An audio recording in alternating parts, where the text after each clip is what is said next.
Welcome to the Cyber Fishbowl podcast. This podcast is hosted by JP the Geek. We're super excited about our guest today, so let's jump right in.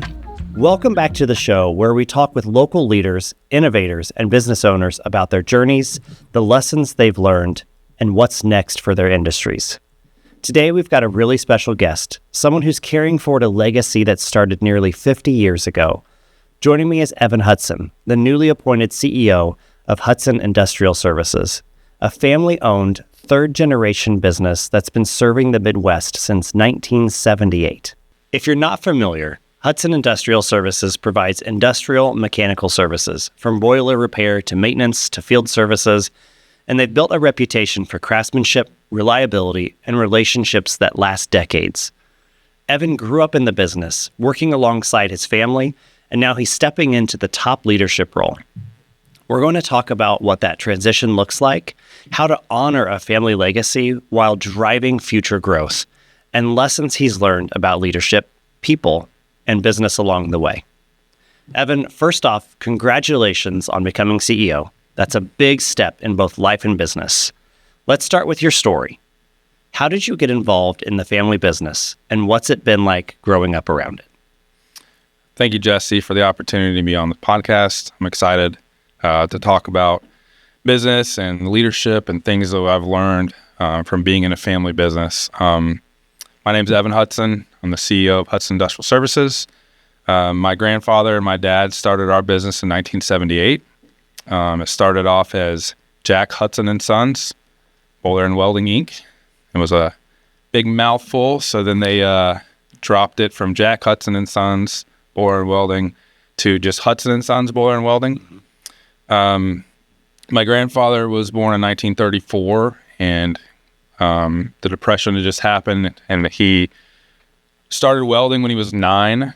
And so during World War II, my great-grandfather would pay people to drive him around. And at that time, a lot of houses had oil-fired burners in their houses, or either boilers or furnaces.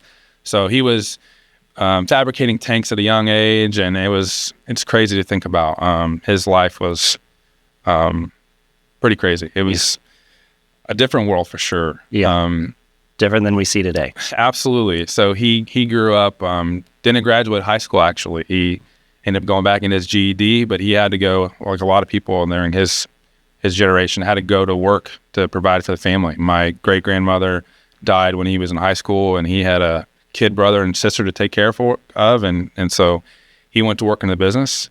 My family business, we're third generation. So my dad and grandpa started it. My grandfather was first generation, my dad second, and then I have 2 younger brothers. We're all in the business, so we're third generation. But we actually have 5 generations of metalworking in our blood. Like my great-great-grandfather was a blacksmith. So that's why our logo incorporates the anvil. Okay. So it's we're very big on lineage and family history and nostalgia. So our logo is the anvil to honor our great-great-grandfather's legacy of that. So I had no idea about that. Yeah, it's pretty cool.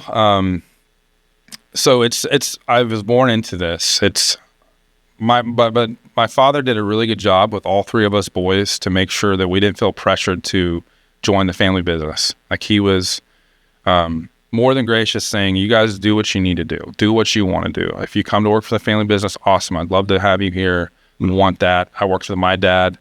That's what he told me. And so all 3 of us Hutson boys, we all 3 went to college for a year and a half, and then we all said 3 semesters is enough, we're good. I joined the Army. I graduated high school in 2003, went to Taylor University for a year and a half, played football there, and then I joined the Army. Knowing that I always had in my back pocket a family business to come back to, that the door was going to be open there. I'd worked summers and winters part-time for my family, for my grandfather and my dad at that time. Never thought that I'd be working in family business. Always knew it was not a fallback, but it was an option I had. Mm-hmm. Went to the Army, was stationed in Germany, went to Iraq twice, then met my wife, and then got out of the Army. I was like, you know what, I want to go work with the family business. So got out of the Army. I was in the Army from 2005 to 2009. end of '09, went to work back in the family business. And what I appreciate about our family business is that my dad and my grandpa made sure everybody that was a Hutson started at the lowest level. And I think that's really helped me as a leader now, as a CEO, to truly put my money where my mouth is. I would never ask somebody to do something that I wouldn't do or hadn't done. It's really helps me live out servant leadership. Yeah. So I've been working in the company full time since 2009.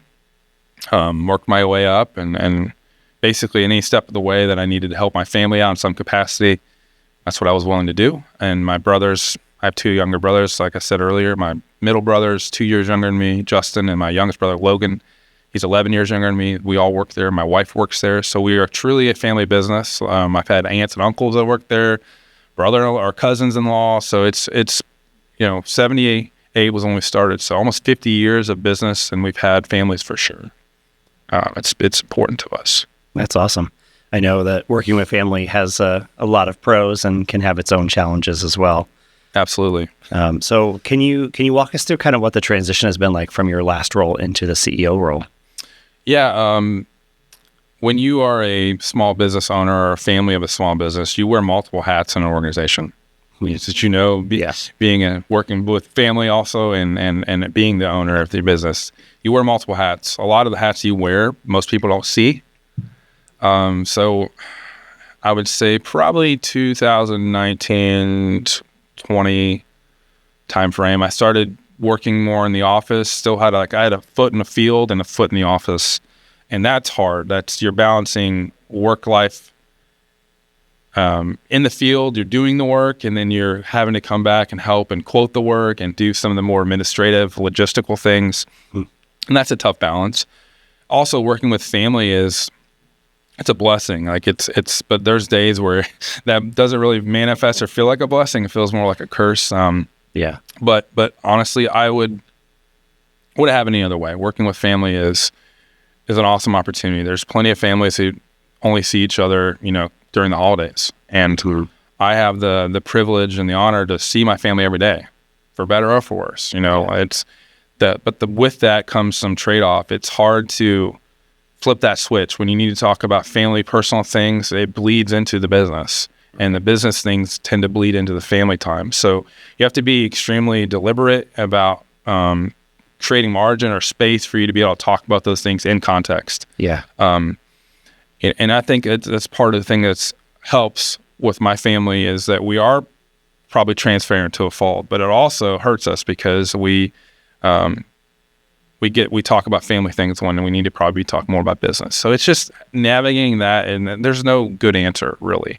It's trial and error, and you some days you do better than other days, and so that is probably the biggest issue that you have with working with family is that you're working with family. Yeah. So, you asked about a transition, and we can get more into it, but we're in the construction space. We're a specialized construction trade. We're a mechanical contractor, and we specialize in pressure vessel repair, like boilers, but we also do piping and welding and mechanical services. And oftentimes people don't know what that means. Mm-hmm. So if it's a mechanical piece of equipment, we work on it.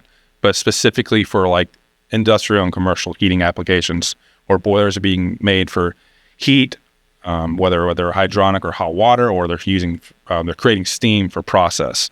So what we run into a lot is the construction space is, I call it the last digitized frontier. Unlike your company, who's very tech, you guys are technophiles. We're more technophobes. We've got a rather diverse technical skill set. Yeah, that's represented in my company. We got guys that, no fault of their own, they struggle with remembering their passwords and don't know what website to go to or app. And so we've got guys that grew up with an iPhone in their hand. So getting people to buy in to change at any level, human beings, we hate change, so that's hard to do. But especially when it comes to technology in a space that hasn't really openly welcomed technology with open arms. So yeah, that's been a huge transition and a lot of pain points. Yeah, they like working with their hands and not their fingers. Yeah, and I have to constantly remind myself, because I'm more willing to make those changes because I see the benefit. Mm-hmm. And I think that, one of the things in the military we talked about is no matter your rank, you knew what the commander's intent was. That was like from the lowest guy on the mission, you knew what the mission was, you knew what the commander's intentions were. And to translate that in civilian world, if you're a leader or a owner of a business, you need to let your people understand what the why is, the why behind what you're doing. And so if you're going to make sweeping changes, wholesale changes, like you better do a good job of selling that to them so they understand the benefit of it. They might not like it. They probably won't. Sure. But they better understand why. They need to understand that. And you as a leader need to afford them that so that they can slowly get to understand why you're doing that. And that's I think that's a lot of people they don't think about that. I'm going to make this change, and they've run the pros and cons, the SWOT method, the risk analysis. They've done all those things, but they haven't put themselves in the shoes of a person that's never heard this before. Sure. And we talked a lot in the military about second and third order effects or the ramifications of your actions. You may have the best piece of software or the best plan, and it's going to save the company money. But at the end of the day, software is a tool, and it's only as good as the end user. So that's been a huge thing for us. Unless it's AI, then the AI might be a little smarter than the Absolutely. And maybe. Yeah, definitely smarter than me. You get those large language models and things going on, and it's learning, and we're always they're doing R&D on us constantly, and they're perfecting. Oh yeah, it's crazy. Yeah, it's funny how AI comes up in like every conversation now. And I think that to that point, you're trading comfortability and security, and you're weighing in the ones on one side and comfortability or making your job easier, but there's a risk there with security that people give up unbeknownst to them. Oh yeah. And that's why I appreciate security and privacy. Absolutely. And I think it's Thomas Jefferson talked about, if you want freedom or security, you trade your freedom for security, you're going to have neither, essentially. So it's how do you juggle that and balance that? I think it's not a cookie cutter mold that you can apply to everybody. It has to be a case by case basis. 100%. You have to build it out individually and for each organization. Absolutely. So you went from Hutson and Sons to Hutson Industrial Services. Yep. Can you talk about kind of the name change and kind of why you guys would have done that? One of the things I talked about, I've grown up in this family business. I've seen my dad wear coveralls. I have pictures of myself and my middle brother Justin and my dad and my grandpa at a local high school putting a boiler in. I was on the job that day, but I was a little kid. So I've been around this in my entire life. And I think businesses, if they're not careful, they become known for what they do, like a product they offer, a solution, and as opposed to who they are as an organization or as a people inside the organization. And what I was seeing a lot, I would go when I started transitioning out of the field and started into a sales role and meeting with customers on a day-to-day, I realized that we had a huge blind spot. And then what I mean by that is that, our name was Hutson & Sons Boiler and Welding, Inc. For one, it's a mouthful. For two... So you just do boilers and welding? Yeah, exactly. It pigeonholed us into what we did. Right. And we do service contracts. We maintain equipment. We do piping, a lot of mechanical piping. And so I would meet with customers and I would ask them like, hey, this piping wasn't like this last time. Who did this? And they said, oh, X and Y Z company did it. And I'd be like, man, we do that also. And they're like, I didn't realize you guys did that. So I realized, that we're missing a huge opportunity just by our name. But then you think about, okay, we could have just changed our name.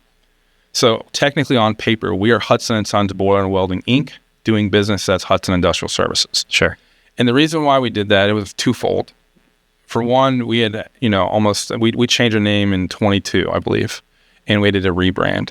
And that's scary because when you change your name, it has negative connotation. Oh, what did they do to go out of business? And now they're changing their name. So we had to navigate that, but I wanted to make sure that we were better navigating and marketing ourselves to our customers. And I was like, you know what? We do boilers. That's what we specialize in, but we also do welding, but I don't want to just be pigeonholed. So how do we find a name that encompasses that? And Hutson Industrial Services, it was a good fit. Sure. My family, we're all believers. It's not a prerequisite to work at our company to be a believer, but that's important to us. Our faith's important. And the acronym HIS is his. And like that's something you talk about legacy and family. My dad says this all the time. It's something he said, since the 90s. Like he made a commitment that our family's business is going to be God's, and we're stewards of that. We want to make sure that we are putting our best foot forward and trying to show that to people. So that's where our acronym, it's his, it's Hutson Industrial Services. But and the second thing to changing it that way and doing it as doing business as opposed to a complete name change is you have all this equity built up with the company name. You have your search engine optimization with Google. It's basically a social score that you have accrued over the years. All of our Better Business Bureau stuff. As I started going into this, I realized I was missing a lot of things that I didn't know about. And so I was like, man, it would just be easier. I spoke to my business attorney. I'm like, hey, we'd kind of already gone down the path of what a name change would look like. It was very expensive.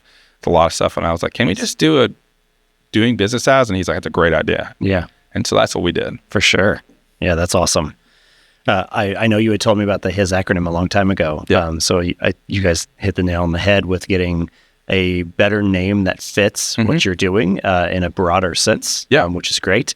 If to me, like industrial services, like I don't know what that means, but I'm also not somebody that needs industrial services. Yeah. The most complex we get around here is there's a rooftop unit that does heating and cooling. Yeah. But we're not, our building doesn't have any of those needs. So, nor do I want to ever have to manage that. If we are in a building that does, that will not be me. So yeah. And that's the thing too, with in conjunction with changing the name and rebranding, it was a website refresh, a logo refresh, uniformed colors across the board. We had one of the things I learned early on is like your marketing, your trucks, your guys, the shirts they wear, you want some consistency in branding. That's really important. And because essentially that's free advertising. Your guys are billboards, your vehicles are billboards. And yes, for very limited amount of money, that is, and especially as an owner, that is like what you're projecting to the world. Mm-hmm. So I made a conscious effort to say, okay, let's pick something let's pick colors that stand out. So now I have a branding board. I worked with a buddy of mine. His company's called Circle City Digital. His name's Kevin. He worked with us for the logo redesign. We have a branding board now, so that I can take this. It doesn't matter where I go, but it's going to be consistent branding. Mm-hmm. So that's very important. And the projection that we give out to the world is important, and I want it to be consistent. So. Yeah, we're actually, in one of our future episodes, maybe the next episode, we're going to have Yaku on. Yaku is the guy that came up with our rebrand. We didn't change our name, but we did a massive rebrand, and then, of course, came up with the Cyber Fishbowl brand. And all of our sub-brands, there's one that is out now, and there's more that are coming soon. So we'll talk about brand a lot, but brand is huge. And I know for us, the vehicles have been absolutely massive. Yeah. And we just have the company name on there, just mostly for the sake of clients, knowing that they're actually with us. Another layer of the security of us going into our clients. But then when we did the rebrand, we refreshed them. I will admit that the team had a intervention with me. I literally walked in my office and there was like 2 or 3 of them there, and they're like, "This is an intervention." Yeah. And I'm like, "Okay, an intervention for what?" And they're like, "So we want to do the vehicles. We think they should have more information on them than just the logo." And I'm like, "Okay." It was a price thing mostly. Just slapping the logo on there is pretty cheap. Doing like a full vehicle wrap is way more expensive. You know, ours is like in between a wrap and logo. But we still went from, a few $1,000s to, a lot more, $9,000 or $10,000 for all of that to be done. Looking back, like that was fantastic. And then we had Yaku design the vehicles to fit into the brand and the way that we communicate and who we are. And the vehicles have been huge. We hear all the time when I think to ask the question during like a first time appointment, which is like 50-50 if I remember to ask, "Hey, how'd you find us?" Exactly. So often it has been, I've seen your vehicles everywhere. I just see them all the time and they really stand out. So we've had people calling in asking for jobs because they've seen our vehicles all the time and they really like what they see, and then they look us up online and they like what they see there, and And so they were like calling, hey, you got any open positions, which is wild. Nothing I would have ever have expected. Yeah. So, I mean, honestly, marketing doesn't have to be like a crazy strategy where you're spending hundreds of thousands of dollars. It could be, simple money where you're doing SEO, like search engine optimization, and you're spending very little. One big job pays for that. But when you're thinking about money in context, it's like, oh yeah, that makes sense. But when you start pulling things out of context, you're like, oh, this is $8,000, or this is, we were spending a couple hundred, now we're spending, and it's important to put things into context in the proper light, put the proper light on them, because you can manipulate that and be like, man, we're spending way too much money. Mm-hmm. But you don't understand that, like, with a very little bit of money spent, what that's going to look like. And it's crazy for us too. We had people tell us the same thing. We don't brand our vehicles because we work with, it's weird. We have this weird relationship where sometimes our competitors, we work for them. They sub us out because of some of the stuff we have. Yeah. Now my guys do wear Hutson shirts and stuff. So, we try to be cognizant, and we have to kind of walk on eggshells sometimes. We do have magnets because some places require that we have branding on our vehicles. So we have magnets we put on there. Yeah. But, it's weird. Like, I've seen where we do work at a customer. Next thing I know, everywhere I look on the interstate, I see one of their trucks. Yeah. And it's weird. Like, the human brain has this, weird ability to see things that they've always been there. It's not like this company has popped up overnight. Right. But you see it now. It's in your, in the forefront of your mind, and you see it everywhere. So like when you're car shopping. Exactly. And you decide on, I want this car, and then all of a sudden you see it like all the time. Yeah. It's a weird thing. Mm-hmm. So what's one thing that most people outside the industry might not know? Mechanical contractor has become like a buzzword, and it's kind of a broad brush type of stroke approach. Mm-hmm. Most people, when they hear mechanical contractor, are like, oh, they're mechanics. They work on cars. Sure. And so I think us as an industry and us as a company, to a lesser extent, we don't do a good job explaining what we do. So I think the biggest thing is that there's just not a lot of visibility or understanding of what mechanical contractors do. Sure. And so I think we've kind of inherited that problem that the whole industry faces. Yeah. And if you drive around downtown Indy or anywhere, if you see a smokestack and you see steam coming out of it, it's a boiler. So there's boilers everywhere. I think people don't understand that. They're like, oh, they still have those? Sure. There's nothing, in my estimation and understanding, there's nothing that's going to replace steam. It's used in every manufacturing process, and steam is created by a steam generator or a boiler. So they're everywhere. And people just don't, when I talk to people about that, they're like, oh, I thought those were gone. Like, right. No, they're not. Yeah. So that is just kind of some misconceptions or misunderstandings that we face daily. Sure. It makes me think of, I think of like old buildings. Mm-hmm. And whenever I think of old buildings, I think of like school. Way back when, and it's like they can either run hot or cold through the line. So you're either getting air conditioning or you're getting heat. And I always remember those terrible times of the year where it's like cold in the morning and hot at the end of the day. And by the time, if they've switched it to one or the other, it's either freezing in the building in the morning or you're like ready to get out of that building at the end of the day because it's just hot in there. Yeah. It's weird, not to nerd out and get too far into the weeds, but essentially boilers are just a big heat exchanger. Chillers are the same way. And there's numerous ways of how that's accomplished. Traditionally in schools and hospitals, you have fan coil units that basically have the hot and cold sides to it. And so it's really hard in like the late spring, where in the early fall, when you have cold nights or cold mornings and hot during the day, it's really hard for those systems to adjust for that. Right. So that's typically what you see. Yeah. I think people just are used to like what their home can do, which obviously functions very differently. Yeah. And it's you're turning over, hundreds of thousands of cubic feet of air. Right. As opposed to, a building as a house might be, 3,500 square feet or smaller or bigger. Right. And it's these 100,000 square foot, million square foot under roof facilities. It's way different. So that's not easy to just change the temperature. It's not as easy. Constantly wanting the things to be better. Yeah. We've been ruined by Amazon and this instantaneous satisfaction and gratification. I want my building to stay at 72 at all times. Like right now? Yeah. Right now. Yes. 100%. Yes. So what excites you most about coming into work now that you're transitioning into this new role? Some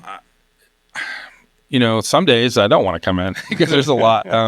But honestly, I enjoy working with family. I enjoy working with my father and my mother and my wife and my brothers. So that's a plus. I get to see them. And I realize that some people don't work with their family. Like I said earlier, they don't see their family much. And I make sure I don't take that for granted. From a business perspective, I enjoy the people I work with. I enjoy what I do. I enjoy being a problem solver. And it's funny, you come up with a plan the day before, and we're open 24/7, 365. We might have an emergency call come in the middle of the night, and I walk in, and we had a plan made the day before, and it's perfectly lined out, and we're like, all right, we're going to execute this flawlessly. And then the first phone call that comes in, that goes out the window. So I love being able to think on my feet and work with the team and collaborate to come up with solving complex solutions for people. It's a lot of gratification in that. Yeah. Knowing that people call you, they're calling you. They might like me, they might not, but when they call me, it's not based on that. They're calling me because they have a problem, right? And they have an issue, and then we have the opportunity to show up and show off and get them out of that bind that they're in. So that's enjoyable to me. Yeah, that's wild. We obviously deal with the same things all the time. We'll have everybody all scheduled out, and then somebody has some hardware failure somewhere, and the network is down, and now none of them can work. Yours probably a little longer to fix than ours sometimes, but it just depends on the equipment. So one thing that because you've mentioned talking about family, getting to work with them all day, and you're with them every day. Do you see that did that affect like the times where you guys get together outside of work? Do you do that less because you're with each other all day every day, or do you feel like you still get those like Sunday dinners together, or do you feel like those are less or about the same? It just depends. Honestly, I have a wife and 2 kids. My middle brother Justin is married, and my youngest brother Logan is married, and they're expecting a kid. So you got to still carve out time and be proactive, to take the initiative to do so. Because if you're not careful, you'll be like, I see them all the time, right? And you can't use that as an excuse not to get together for normal events. Right. So we get together for all the major holidays. We get together for birthdays, Mother's Day, Father's Day, obviously, like most families do. Sure. But yeah, we do things, we'll go out to lunch on a whim or to dinner on a whim. And that's important to do that and not use an excuse that, we see each other every day, so we don't need to see them tonight. Sure. That's awesome. It's striking that balance it's hard at times. So you have to be intentional. Absolutely. Intentionality is everything. Yeah. I think I've finally maybe gotten my wife used to the, I don't plan stuff for Saturdays, and Saturdays are usually the day to like go do something with the kids, go to the Children's Museum, go to the zoo, go do something, or do nothing that day. Just depends. But I think she's finally gotten used to the, Jesse figures that out about 8 or 9 a.m. on Saturday. Yeah. And then it's just, let's go do this. And she's more of a planner. The spontaneity of that is huge. Yeah. Especially if you have a very rigid lifestyle that's very scheduled and planned out. Yeah. Carving out some space where you can just let your hair down or just go out on a whim and do something that's very important. Yeah. I think I finally got her used to me doing that. So. Nice. So taking the reins in a family-owned business brings a lot of unique opportunities and challenges. What have been some of the biggest lessons you've learned so far? You spoke earlier about making plans and you're having your intervention with your team coming in. And I think plans and research is done in a bubble.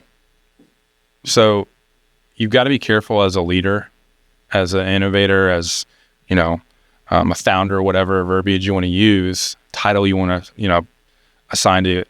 You have to make sure that you're bringing your team in some capacity. Ultimately, the buck stops with you. You've got to make the decision. You've got to arm yourself with the best information you can. But then you also need to have create and foster a spirit of collaboration so that you can empower your team members. Because you might have blind spots that you just don't even realize.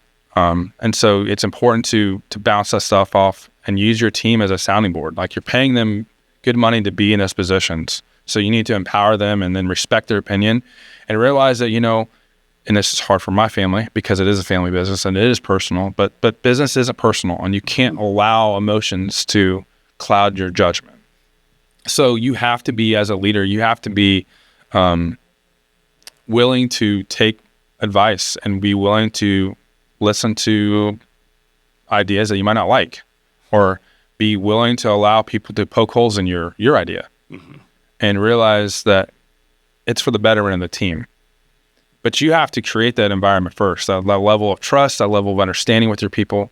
And that's not something, trust is earned. It's never given. It shouldn't be given. It should be earned. And so you, as a leader, you need to be willing to take criticism, even if you don't like what they're saying. You need to listen where it's coming from. Know that it's coming from a place of they have the best intentions for the company. And so that's been hard. As a family business, I'm basically coming in third generation. The baton has been talked about being handed off, and now it's kind of coming to fruition. My father will be probably like my grandpa. He'll probably never fully retire, and nor do I want him to. I want him to be able to come and go as he pleases and not feel like the company, if he's not there, is failing. Like if he's 65, he's had some health scares before, and the business was 100% done by him and through him, like all the invoicing. And back in the day, he did everything. He wore every hat.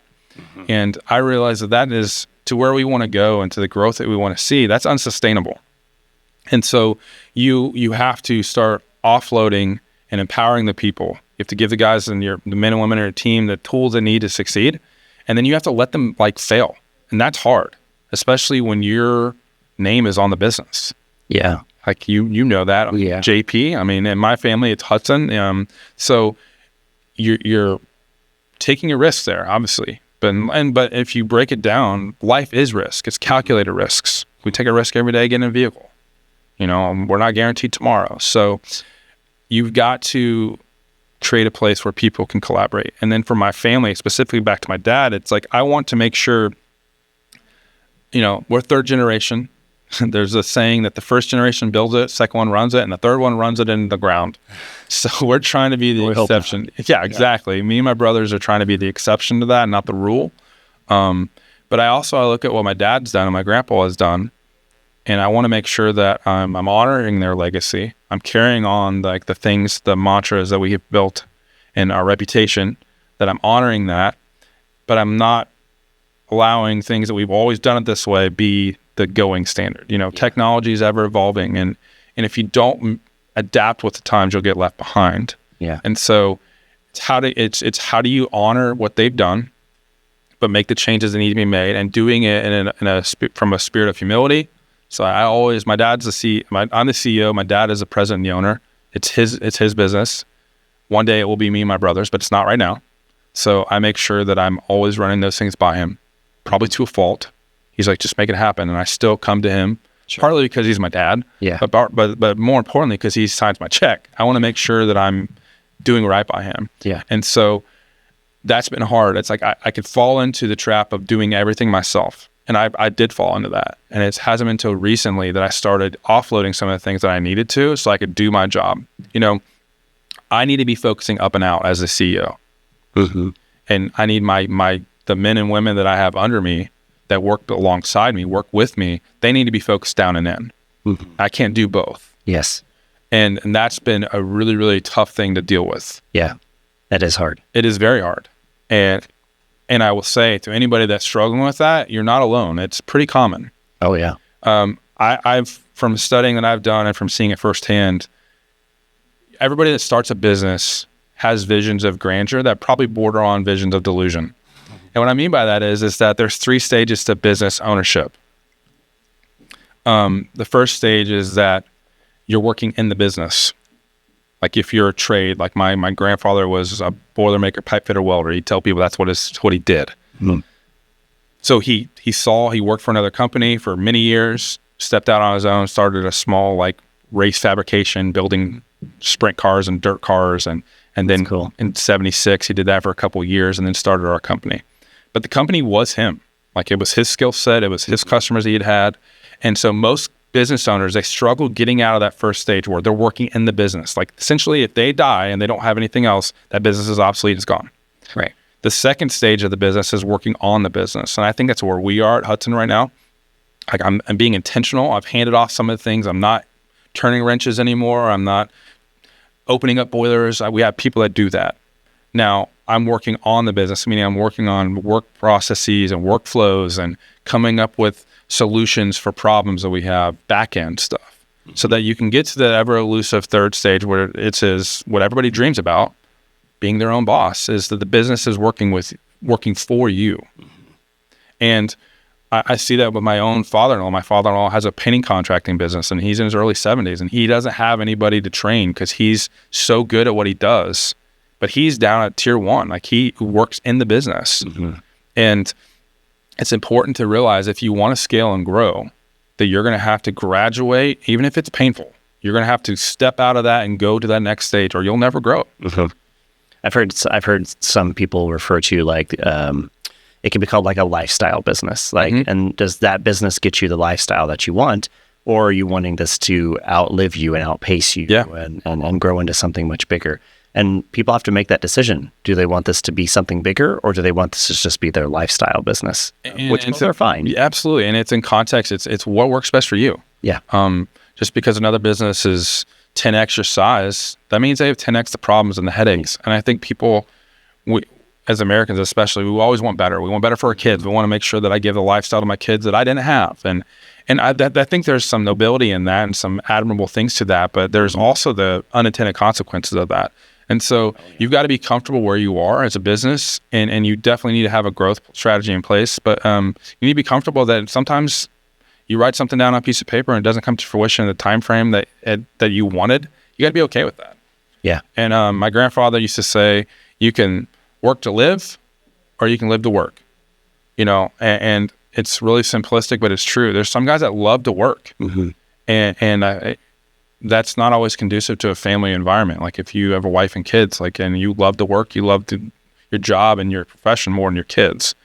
But you also, you have to work. We have to make money. So it's a delicate work-life balance of coming up with a solution that fits best. And that being a business owner, you don't get to punch the clock and go home. Like you get phone calls and emails in the middle of the night. Yeah. And you've got to, it comes with the job though. Yeah. It's wild.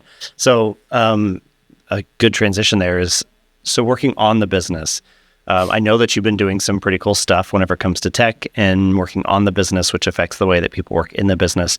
Can you talk about how you're trying to bring Hutson into the future and into some better tech in your non-techie world? Yeah.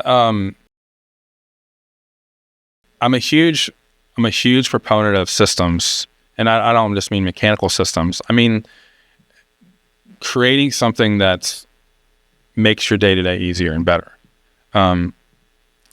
We were an analog company, meaning we were pen and paper. We were doing something in Excel and doing things in Word, and I can't even imagine. It was horrible. And when we had paperwork orders and the guys would lose them, or they would forget to bring them, or it was just a pain in the rear, right? And so there's products out there called field service management tools, or FSMs, and there's technology out there that makes your job easier. And at the end of the day, it goes back to, why do we do what we do? The people that I've hired are subject matter experts in their field. They're some of the best. I would put my guys up in our specific things, service that we offer as the best. I mean, I firmly believe that. Not saying that we're the only people that can do it. There's other companies in our field that are really good.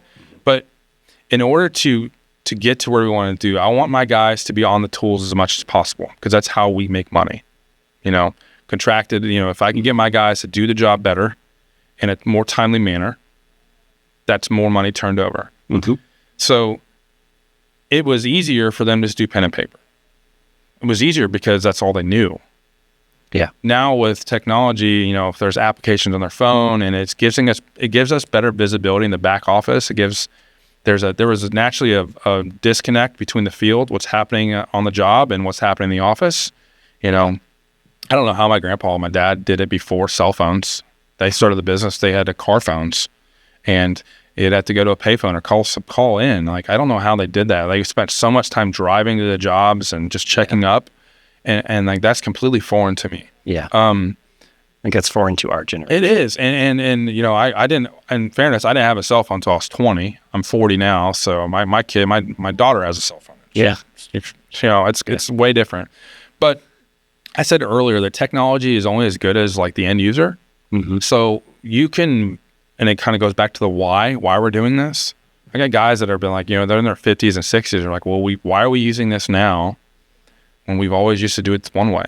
Mm-hmm. And so it was incumbent upon me and my leadership team to tell them, hey, this is giving you more information at your fingertips so that you can stay on the wrenches longer.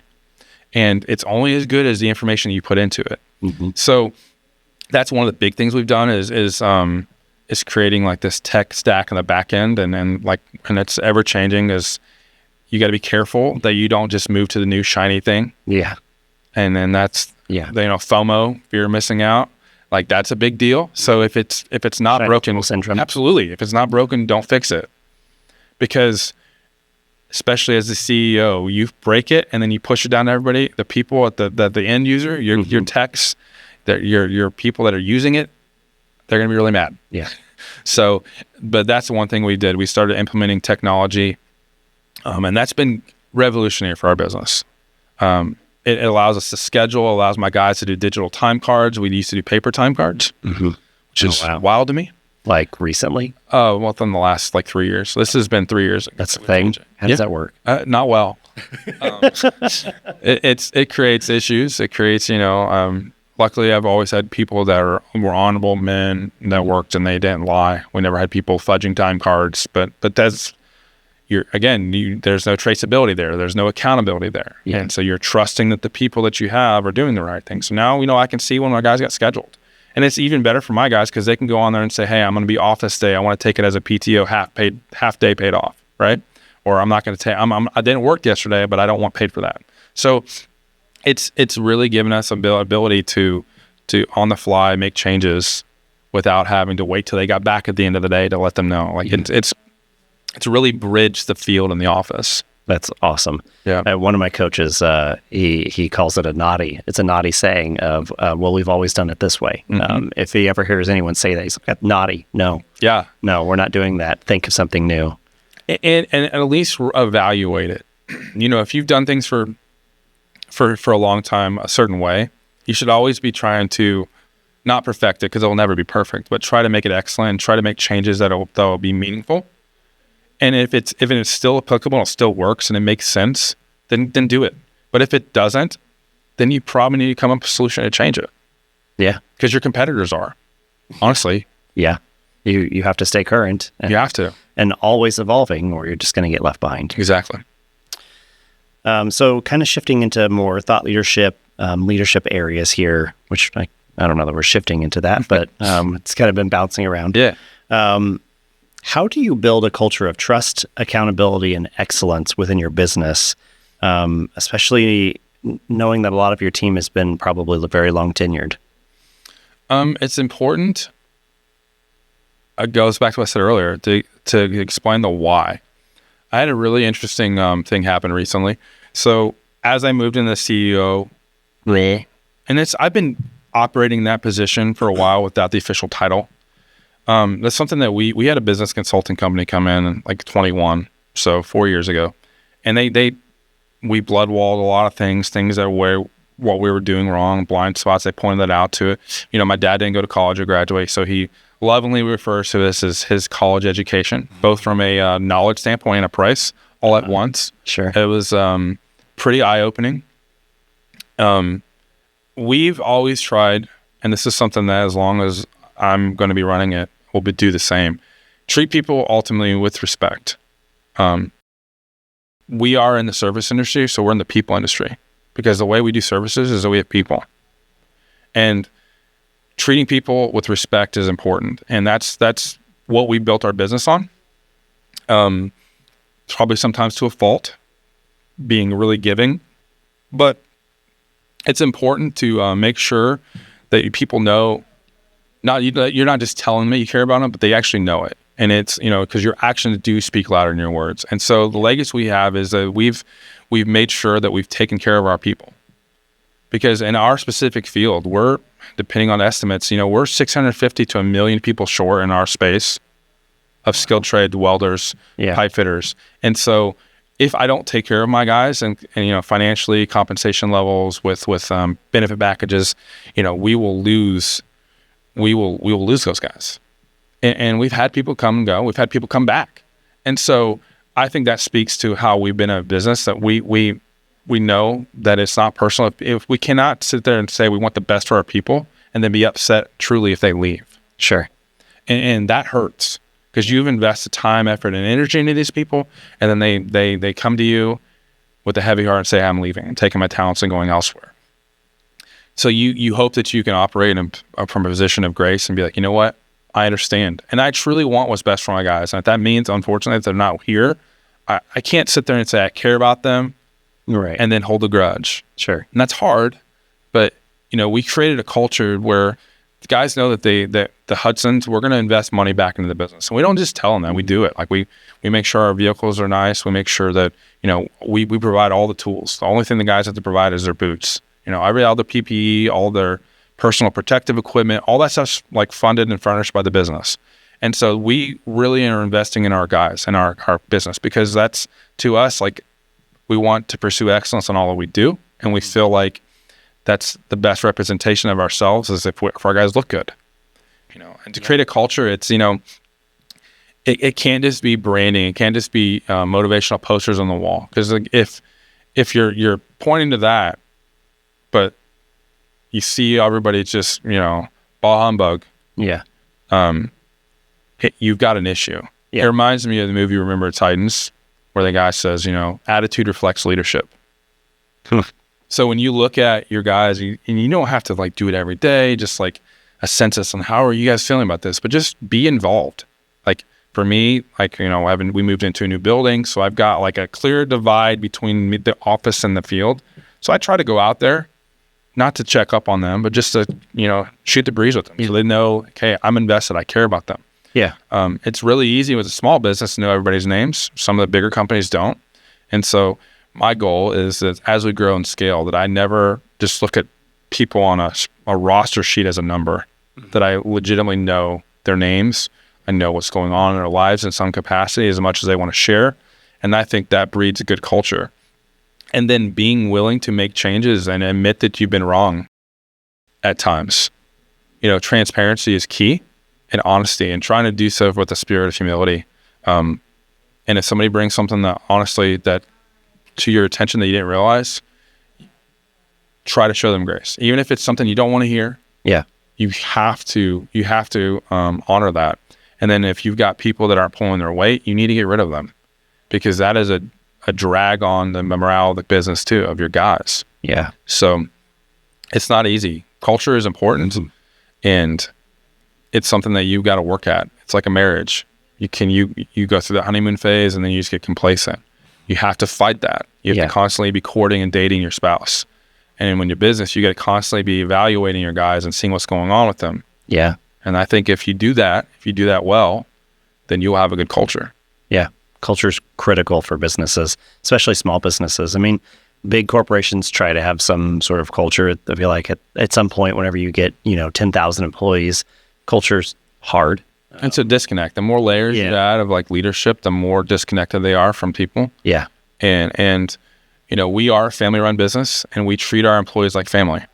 Yeah. Some of the employees don't care about that. Sure. But most people say if you truly were honest with themselves, they would tell you they appreciate it. So that's what we try to do. Not that we do it well, but I think we do it decent. We can always be better. I feel like a lot of businesses don't try to do any of that. So trying is better than nothing. Thank you for joining us, Evan. This was a fantastic first episode. We will be coming back for a second episode with Evan, so be sure to join us again. Thank you so much for joining us today on the Cyber Fishbowl podcast. This podcast is hosted by JP the Geek. I'm Jesse Pearson. JP the Geek does managed IT services, cybersecurity, and AI services. We're here to help you with anything that you need. We'll see you next time. Thanks for joining us.